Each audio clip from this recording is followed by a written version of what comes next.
Yo, man, so we gotta talk, man. We gotta talk. So the other day, I covered the situation with Lil Durk speaking to FYBJ Main, someone that you may want to consider to be Smirk's ops because they have said disrespectful things about each other's friends in the past. And if you haven't seen it, I covered the importance of that conversation. Go ahead and check out the card up here so you can get all caught up, man. It's up here, right there. But within the conversation, Durk mentioned Adam22 being in the way of progress of peace for Chicago. We all need each other. Like, ain't no way. It's like y'all controlling the narrative.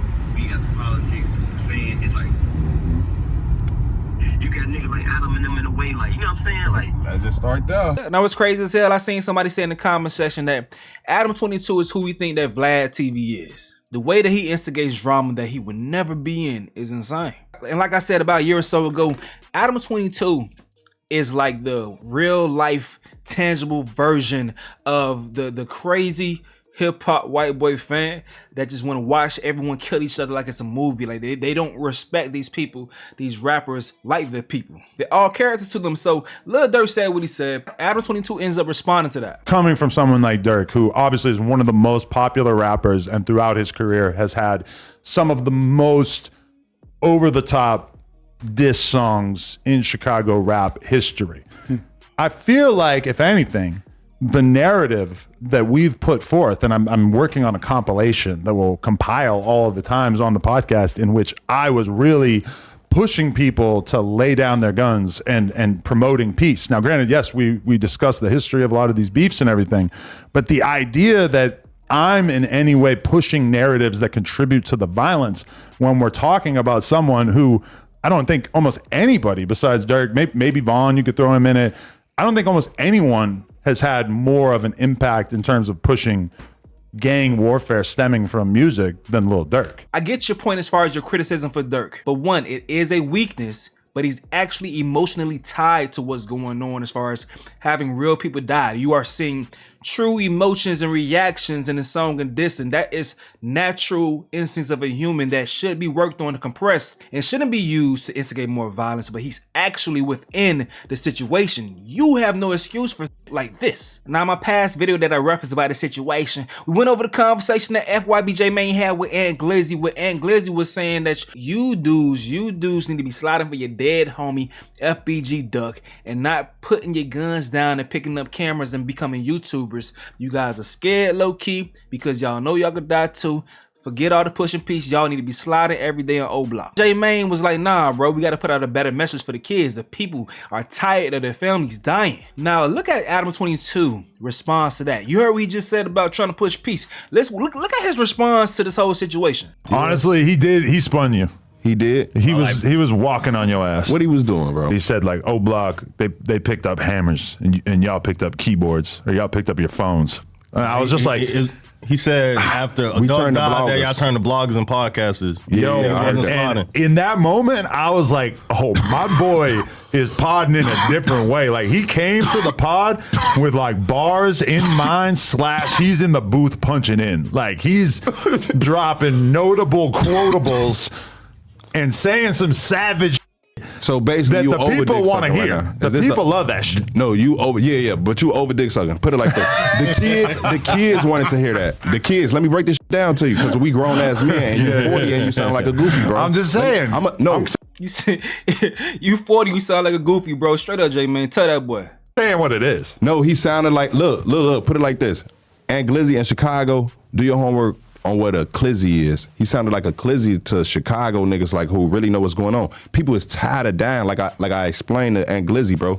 These mothers and these fathers and the people who really out here who living this shit every day, bro. On phone number. Aunt Glizzy somewhat paid, ain't living that shit, bro. Infesting our kids with that, like I told him. But this is the thing is that when Aunt Glizzy says that to you, you need to be able to say something back that is able to do battle with that kind of statement, you know, like or else his awful, toxic, evil energy is gonna win. And I'm not saying that that's the easiest thing because it's obviously easier to go low. If you had responded and said, "Hey, Aunt Glizzy, you don't know how many bodies FYB dropped over the years," or something like that. No, put it like this. I'm saying that might have won these over. No. You don't say that, J-Man. That's why the other called me and said, J-Man, great way. You handled that great. Do you understand? You're saying that was an opportunity for you to show your growth. They tried to trick me out my spot. Is y'all stupid? I'm pushing the piece.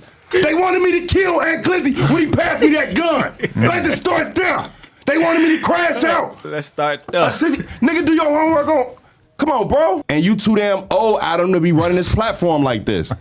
Like what? I'm telling you the real analysis of how that conversation went. No, that's cap, bro. That's what I'm telling you. I'm telling you the real, bro. But people see through the whole You little like a baby activist Aunt thing. Glizzy right now. I'm telling you, he spun You like a baby Aunt Glizzy right now. He did his thing. He ain't do bro. He did his thingy thing. He talked some on phone them grade like the regular goofy on the corner who talking on my daughter. And the regular crash dummy on my daughter. That's how he talking, like a regular crash dummy, shorty. Stop playing with me on my daughter. Y'all want me to get out my body on this platform? I'm trying to be cool on my daughter. What's wrong with him? Y'all don't get the picture? We tired of these people dying in Chicago, bro. Y'all think this shit gang. Y'all look at our life like a movie, bro. We not no action figures, bro. We real people, bro. The is wrong with y'all, bro? Y'all should go check out more of this conversation on No Jumper. It looked like FYB J-Man was really getting fed up in this interview and breaking character. But even after this point, even after people driving this point into him because he understands that Lil Durk feels some type of way about him, Adam22 continues to push the narratives on this platform to continue dividing the situation and throwing criticism at the situation. So on No Jumper's Instagram, they posted Aunt Glizzy's response to J-Man and Lil Durk pushing peace. But y'all all know, Chicago and J-Man, they talk about me all day. J-Man say he pushing peace. On the internet, ignorant side of things, this is the most belligerent thing ever to do. Like, they put $100,000 on Duck. You took Von some cereal. You turned Lil Reese into a box of chocolate Reese's. You promoting them Jones, and you linked up with Lil Durk. It's like, and you sound like a fan. This whole phone conversation, I'm gonna let y'all hear the conversation. J-Man sound like a fan. He didn't want to sign an OTF if he wanted to. I've been trying to, man, I've been for years, and bruh, stop playing. It's just the ops or your boss. But at the same damn time, every single time that J-Man was saying woody whoop, any type of little joke in the conversation, Lil Durk giggling like a kid, bro. No disrespect. It's cool to see. I'm laughing every time he laugh, but he giggling like a kid, enjoying someone that he actually is a fan of, that he said several times in the conversation that he a fan. Come on, bro. Division. Agents of chaos, bro. Agents of chaos. And there be people that look like me and you too. So they ain't just Adam22. I see it though.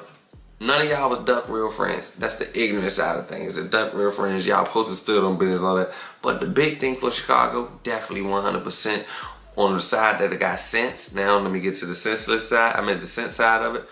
It's a big move for Chicago. Shout out to Chicago. Y'all get a hand clap for that. So as y'all all know, y'all making big moves. That now J-Man, hold on, let me let my dog in the room because he making sounds. You breathing. Come on, J-Man. Fuck me up. Come on. I'm glad he acknowledged that as a positive move, though. I'm gonna give credit when credit due. Let's see what else he says. But J-Man linking up with Lil Durk, that's big for y'all city. It is, because it made it all the way back to DC. I seen it. It's a good thing, but the situation, all right. It's wild. I've already said my opinion was wild, which y'all posted today. You out the street, you fake push a piece and all that. I feel like you want to be Lil Durk friend, you want to be OTF, this is your dream. But I feel like none of y'all, what's up, Chanel? My dogs are going crazy as soon as I get on YouTube. Like, chill out. I hate that. So, the same thing. Lil Durk, I feel like y'all always want to be Lil Durk friends for real. Y'all want to be friends when y'all ain't never want to be with them. But Duck would be mad at y'all. I know he would, but y'all make.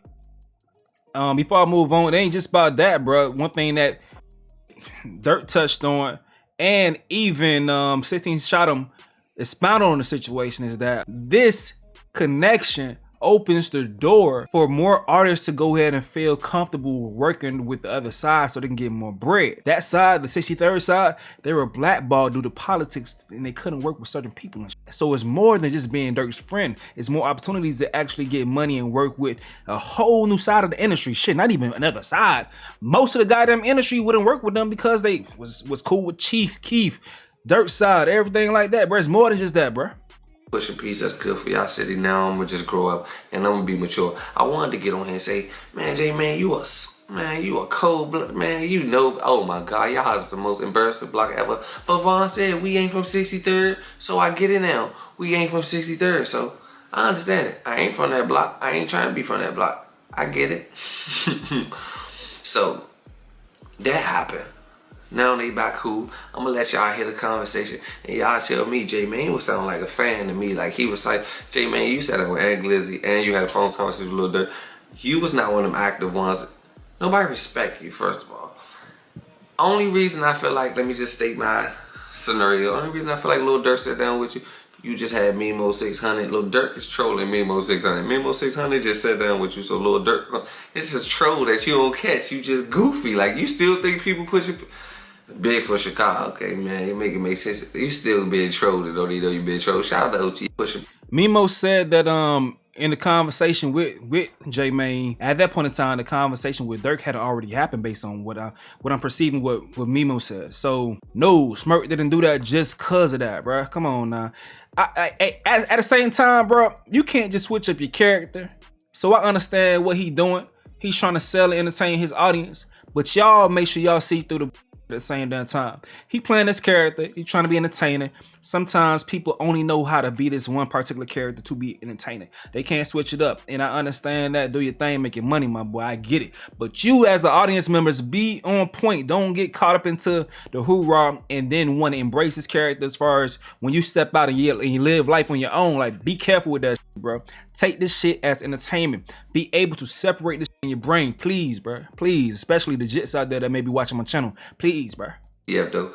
But he just wanted to be friends with him. On my side, on what I'm looking at for as internet content creators, J-Man, you goofy. But for Chicago, that's a big step. Shout out to Chicago. Told y'all back looking sweet. It's a good move for Chicago. Yeah, though.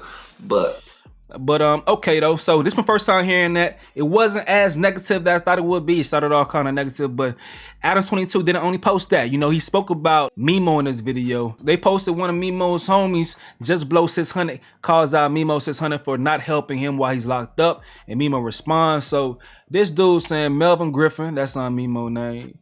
Memo, if you guys don't know, if you just getting caught up with what's going on, Memo was cool with Lil Durk at some point in time. He was signed to OTF.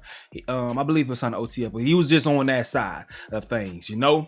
Op to the FBG side, op to FYBJ Main, you know, the enemies of them. Him and FYBJ Main, they did link up and do a podcast together, and people are upset with that. That's on that side. But Memo was like, man, y'all mad at me? Just wait until y'all hear that Durk gonna pop out with bro too. And eventually we did hear the phone conversation. Now, these are the friends of these dudes reacting. This is Just Blow 600. And this is what he's saying right here. Melvin Griffin is a funkin' goofy. I'm tired of biting my tongue and letting niggas portray. They not. You never did ish for me, but sent me money. OTF paid for my lawyer. You ain't did at all. I was your protection. I'm the stepper. Don't forget. And he continues to say, and I don't condone none of that pushing peace.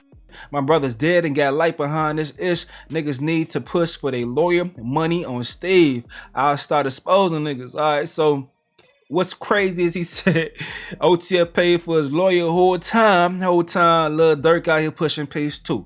All right, and this whole situation right here, my brother's dead and got light behind this shit, bro. I feel that, bro. I feel that. But at the same damn time, they're trying to stop the reason why your brothers are dead and doing life behind this. They're trying to kill this, stop this. Shout out to Trenches News, but Trenches News told a story about how he linked up with a nigga in jail, spoke to a nigga in jail that been doing hella time for whatever blocks, and come to find out, he had to break it down to the dude that the blocks that you in jail for like 30 years for, that you serving time for, them blocks ain't even moving the same no more. Like, this shit got you in a chain gang in vain. It ain't even moving the same no more. But I will acknowledge my privilege as a civilian and not being in any situation, you feel me? Not saying that I didn't have access to them, and it was on my own will to make the right decisions, to not throw myself in too deep in certain things, but at the same damn time, I will acknowledge my privilege. But Memo says, he says, I don't even play like that on Steve. When you got booked for this case, you was leaving my house. Not smirking Buka, niggas would have let you rot. What's going to happen is, I'm pretty sure at some point, these dudes that's trying to push the peace, that, you know, they found manhood in checking niggas and stepping on shit. It's going to be hard for them as people disrespect them and treat them like they're trying to show weakness by pushing peace, when in actuality you're showing strength. You know, you're showing mental fortitude by going ahead and putting these things behind and looking out for the best interests of your children in the future as far as the situation that you place them in. Carrying on these generations and generations of trauma and violence when you know you could do your best if you can. If you know better, you do better to pull yourself out your situation. That's what you should be doing every single time. Every single time. And you can't get mad at a nigga that could look at your situation, see you crashed out, and be like, damn, I don't want to do that. At some point, self-preservation comes into play, bro. At some point, bro. At some point. And hopefully self-preservation continues to leak over into everyone's mind as a whole in our culture, and everybody be on the same page, and we can find more ways to go ahead and put ourselves about these situations that we are in. That's all I gotta say for right now. Adam22, bro, you gotta understand what the you be doing. It's crazy that you don't understand it, and then the optics with you being white.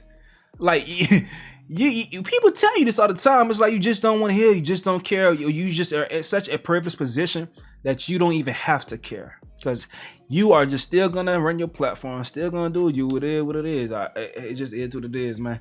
Look, you knew better, you do better. People keep telling you, yeah, it's better listen and learn, so you do goddamn better. Y'all let me know what y'all gotta say in the comment section below. I'm going to get about it here though. This has been another update with Stace. Yo.